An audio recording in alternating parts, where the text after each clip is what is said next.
शिवसेनेनं उमेदवार जाहीर करण्याआधी दिल्लीतून काँग्रेसची यादी आली आणि त्यात पहिल्या 7 उमेदवारांची यादी होती. आपल्याला माहीत असते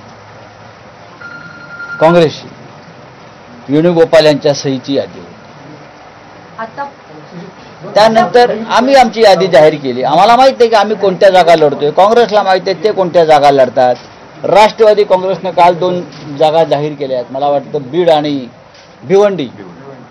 आता भिवंडी संदर्भात सुद्धा काँग्रेस पक्षाची वेगळी भूमिका आहे. आपल्याला माहित असेल. वंचितने जाहीर केलेला उमेदवार तुम्हाला आयात करावा लागला असं आपल्याला वाटत नाही? मला असं वाटत नाही. वंचितच्या आधीच चंद्रहार पाटील हे आमच्याशी चर्चा करत होते. मातोश्रीवर त्या आधीच ते आले होते. नाही, प्रकाश आंबेडकरांना भेटणं हा काय गुन्हा नाही.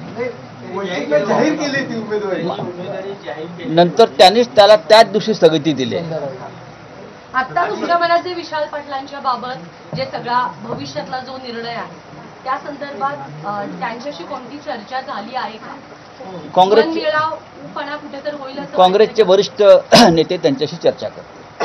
साहेब, महत्वाचा मुद्दा आहे की भाजपचा पाडाव करणं हे महाविकास आघाडीचं मुख्य उद्दिष्ट आहे. तुम्ही रोज सकाळी सांगताय, आम्ही रोज ऐकतो. त्याच्यामध्ये मेरिटवरती जागा वाटप झालं पाहिजे असं काँग्रेसचं म्हणणं आहे. सांगलीच्या बाबतीत शिवसेनेनं काय मिळाले बघितलं? महाविकास आघाडीची एकजुटता आणि सांगलीतल्या लोकांना जो बदल हवा आहे, सध्याच्या खासदारांपासून जी सुटका हवी आहे, हेच मेरिट आहे. संपूर्ण देशामध्ये हेच मेरिट लावून आम्ही जागा वाटप करतोय.